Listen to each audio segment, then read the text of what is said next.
Revelation chapter 13, verse 18. Here is wisdom. Let him that hath understanding count the number of the beast, for it is the number of a man, and his number is 666.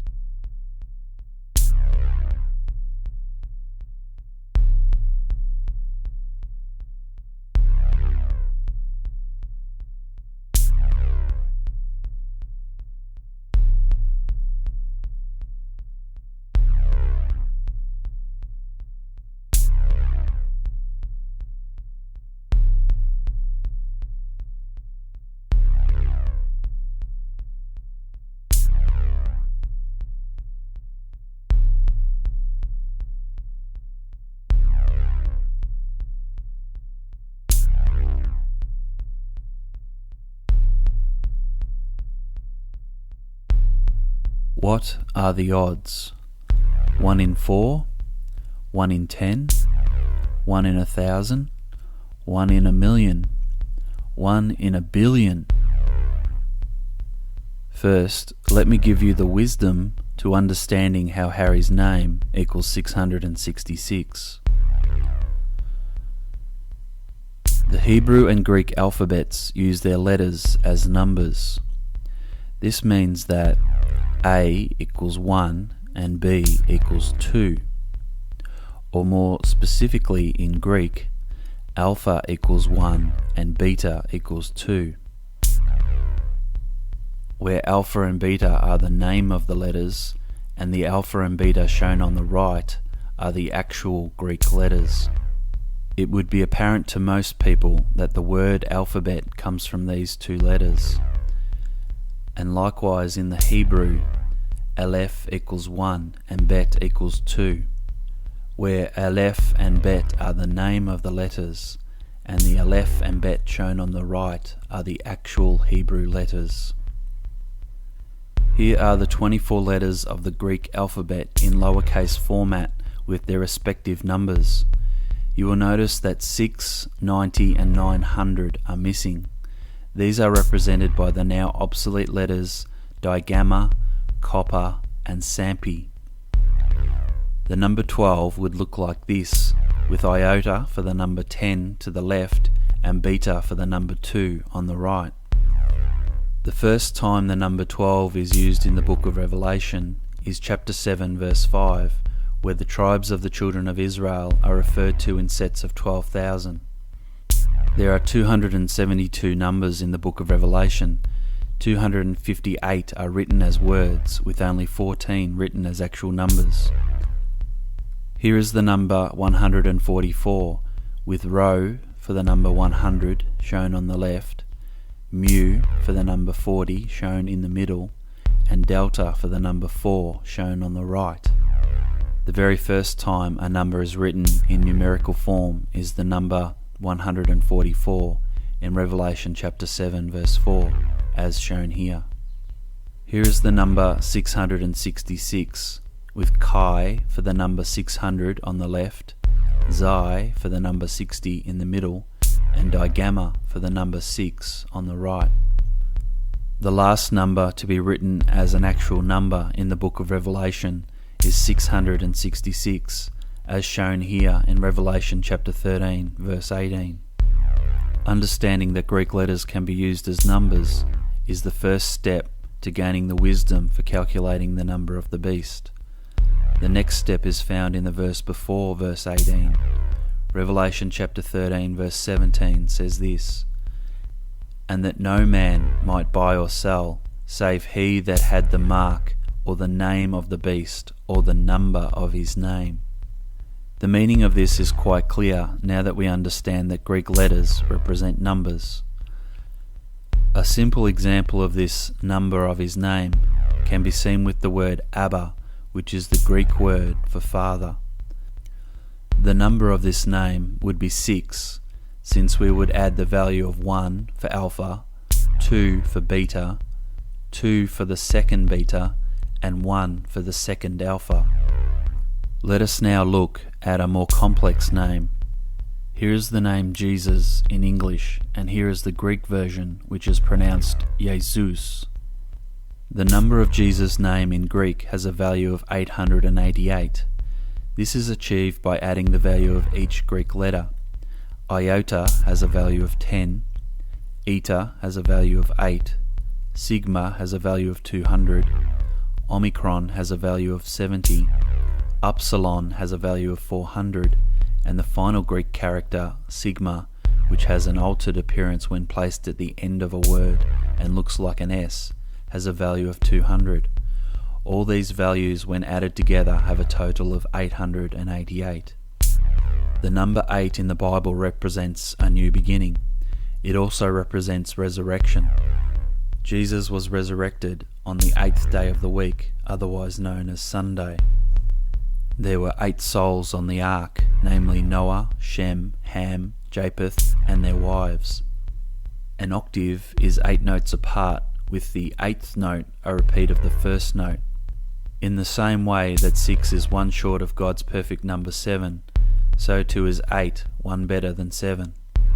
This concept is supported in Scripture, where Paul writes to the Ephesians, "And to know the love of Christ, which passeth knowledge, that ye might be filled with all the fullness of God.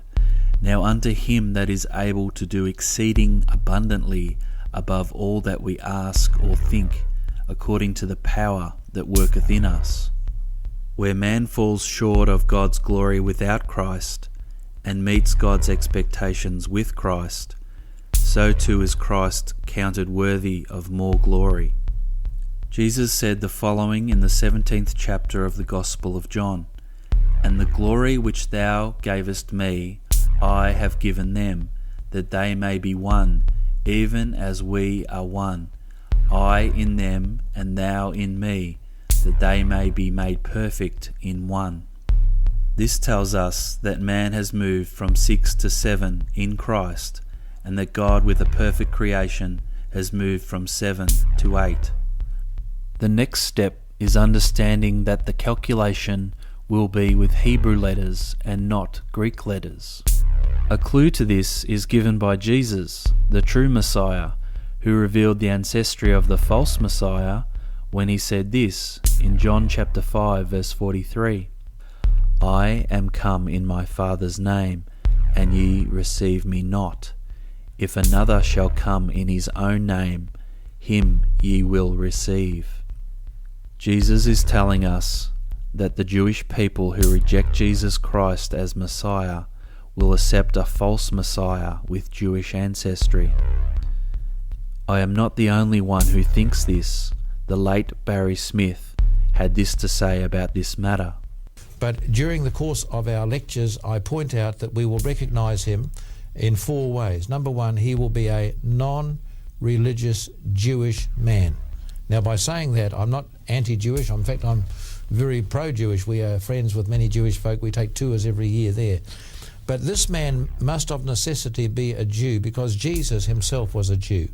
He's going to be called the Antichrist, or one who takes the place of Christ. The Jews at the moment are looking for a Messiah, and they're going to get one shortly, and his name will be called, Antichrist. He's called the Beast, Man of Sin, Son of Perdition. This man must be Jewish. John 5:43 points this out in a very subtle way. Jesus said, "I am come in my Father's name, you receive me not. Another shall come in his own name, and him you will receive." It's no use a red Indian turning up and saying to the Jewish people, "I'm your Messiah." They wouldn't accept him. Here is the Hebrew alphabet with their respective numbers shown to the right and the name of the letters shown to the left. The equivalent English sound is shown to the far right. Here is the name Harry shown in English, and here is the Hebrew transliteration of Harry shown below. The transliteration is a reproduction of how Harry's name sounds in Hebrew. Because of this, only one of the R's is reproduced. Note also that Hebrew is written from right to left.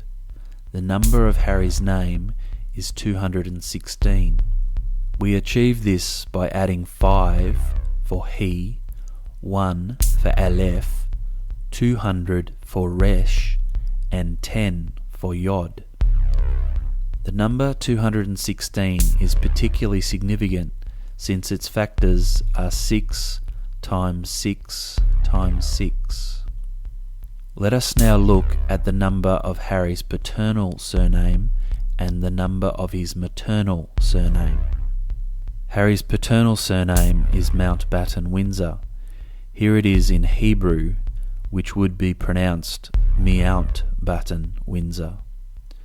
Mountbatten has a value of 167, which would be achieved by adding 40 for Mem, 1 for Aleph, 6 for Vav, 50 for Nun, 9 for Tet, 2 for Bait, 9 for Tet, and 50 for Nun.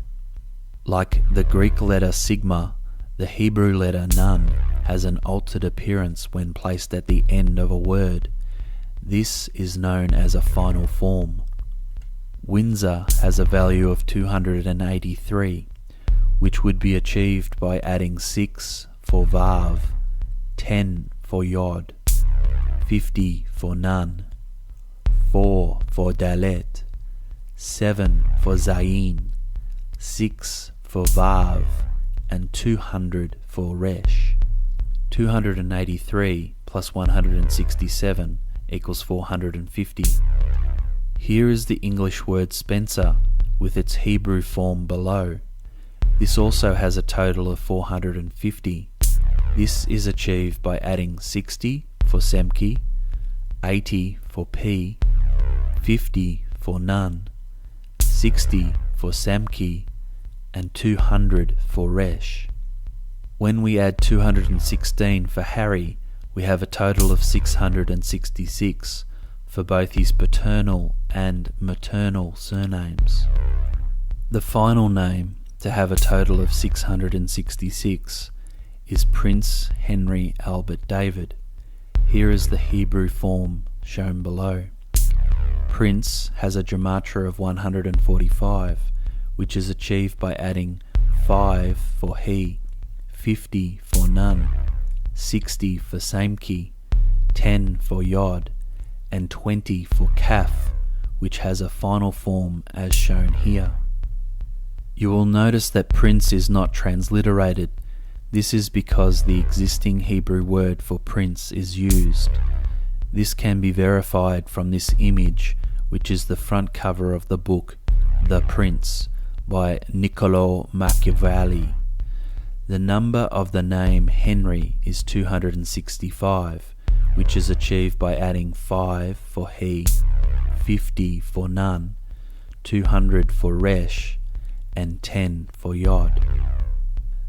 The gematria for Albert is 242, which is achieved by adding 1 for Aleph, 30 for Lamed, 2 for Bait, 200 for Resh, and 9 for Tet. The number of the name David is 14, which is achieved by adding 4 for the letter Dalet, 6 for Vav, and 4 for the second Dalet. These numbers, when added together, total 666.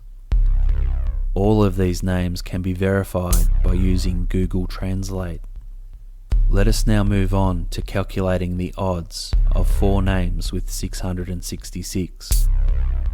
When you roll a dice, the chances of rolling, say for example, a 4 is 1 in 6.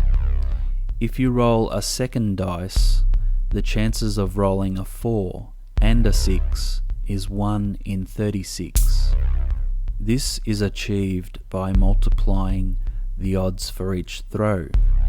1 in 6 multiplied by 1 in 6 equals 1 in 36. This can be further understood by this 6 by 6 table showing every possible combination of 2 throws of a dice. There are 36 different combinations, so there is a 1 in 36 chance of rolling the 4 and 6 combination. To better understand the significance of low probability, let us go to tats.com. If we go to the About tab and select the Odds of Winning option, we can see that the odds of winning Division 1 Tats Lotto is 1 in 8,145,060. If we then go to the How to Play tab, we will find that the Tats Lotto game has 45 balls numbered from 1 to 45, from which 8 are randomly selected. The first 6 balls drawn are the winning numbers, and the last 2 drawn are the supplementary numbers. This means that with the first drawn ball, there is a 6 in 45 chance of selecting a winning number. With the second drawn ball, there is a 5 in 44 chance of selecting a winning number. Since there is now 1 less ball, and presuming you got the first drawn correct, 1 less of your selection. This sequence continues until the last of the 6 balls is selected, which has a 1 in 40 chance of being selected, presuming the previous 5 balls were correct. When all of these odds are multiplied, there is a 720 in 5.8 billion chance of having 6 winning numbers. This means that when we reduce this to the lowest denominator, there is a 1 in 8,145,060 chance of winning, which is equivalent to 0.00000012277. To verify my calculations, we can now reference the original odds from tats.com, and it is indeed 1 in 8,145,060. Let us now finally move on to calculating the odds of Harry's name having 4 identifiers with 666. The odds of the first number being 6 is 1 in 10, since it can be any digit from 0 to 9. Likewise the second number and the third, making the odds of having one name totaling 666, 1 in 1,000. The second name is also 1 in 1,000, making the odds for 2 names 1 in 1,000,000. The third name is also 1 in 1,000, making the odds for 3 names 1 in 1,000,000,000. The fourth name is also 1 in 1,000, making the odds of 4 names 1 in 1,000,000,000,000. This is the equivalent to 1 times 10 to the power of -12. Let us now look at a orders of magnitude table found on Wikipedia. You will notice the highest magnitude only goes up to 10 to the power of -10. Harry's name would be ranked here. Note also the probability of dying in an aircraft journey is 1.17 times 10 to the -7, which is the equivalent to 1 in 8.5 million. Let us now move on to some other anomalies associated with Harry's name. Once again, here are the 22 letters of the Hebrew alphabet in their modern day format, and here they are in their ancient pictograph format. Each letter began as a picture symbol that later developed into a letter. Of particular interest is the first and last letters, Aleph and Tav, as shown here. Aleph was originally drawn as the head of an ox and means strength and leader. Tav was originally drawn as a cross and means a mark, a sign, or a covenant. Here is the evolution of the 2 letters from 2000 BC for early, 1000 BC for middle, and 400 BC for late, and present day for modern. The connection between the first and last letters of the Hebrew alphabet and what Jesus said in Revelation 1 verse 8 now has greater meaning. I am Alpha and Omega, the beginning and the ending, saith the Lord, which is, and which was, and which is to come, the Almighty. Here are the capitalized Greek letters Alpha and Omega, which stands for Jesus Christ.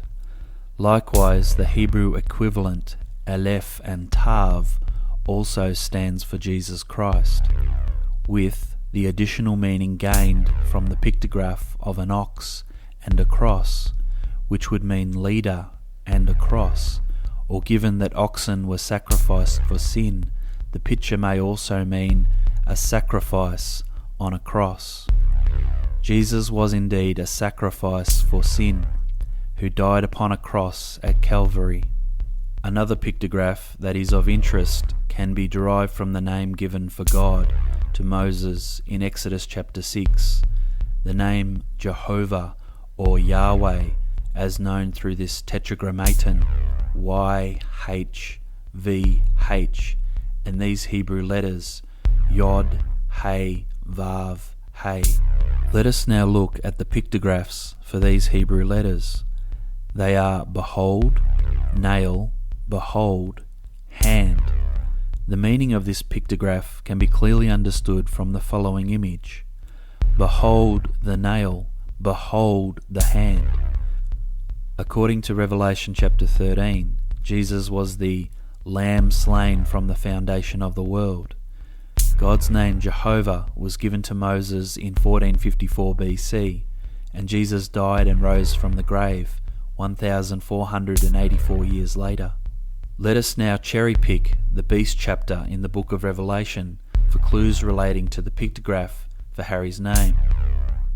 Revelation chapter 13 verses 4 and 8. And they worshipped the dragon which gave power unto the beast, and they worshipped the beast, saying, Who is like unto the beast? Who is able to make war with him? And all that dwell upon the earth shall worship him, whose names are not written in the book of life of the Lamb slain from the foundation of the world. Verses 4 and 8 are telling us the beast is going to be a world leader. Verse 16. And he, that is the second beast, see verse 11, causeth all, both small and great, rich and poor, free and bond, to receive a mark in their right hand or in their foreheads. The next key word we have is hand. Now let us look at the Hebrew transliteration for Harry. We have Hey, Aleph, Resh, and Yod. The pictograph reads like this: Behold, leader, head, hand. It would therefore be apparent that Prince Harry will be the first recipient of the mark of the beast. The usage of Aleph in the false Messiah's name parallels the Aleph or Alpha used by the true Messiah in Revelation 1 verse 8. The usage of the Hey in Harry represents an incomplete Tav, which parallels the incomplete work of the false Messiah, since he can't finish what he starts, unlike Christ, the true Messiah, who endured the cross and rose from the dead. The usage of Resh means first of all a physical head, and secondly it means first as in head of the class or head of the table. The true Messiah had a nail placed through his hand. The false Messiah will have a needle and an RFID chip placed into his hand. The true Messiah saves the world from their sin. The false Messiah will cause the world to sin. Let us now move on to two last anomalies associated with Harry's name. Firstly, the meaning of the word Harry. Harry means to disturb, distress, or exhaust by repeated demands or criticism, to harass. It also means to attack or raid, as in war. It also means to force along, as by attacks or blows, to batter or buffet, used of the wind or storms. Harry also means to harass or worry. It also means to ravage, especially in war.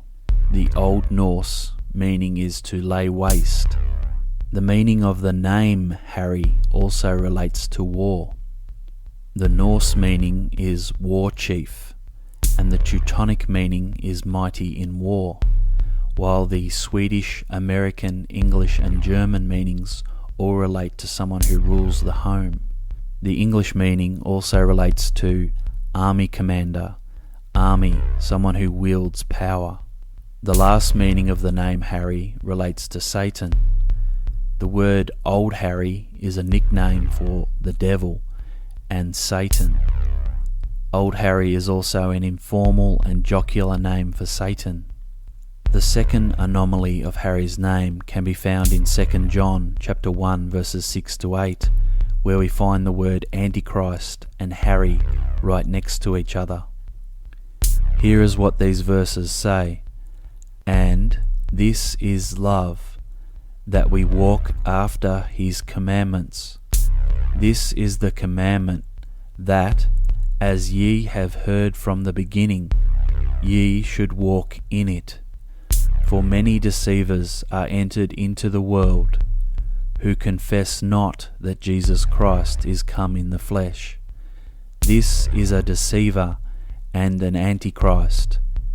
Look to yourselves, that we lose not those things which we have wrought, but that we receive a full reward."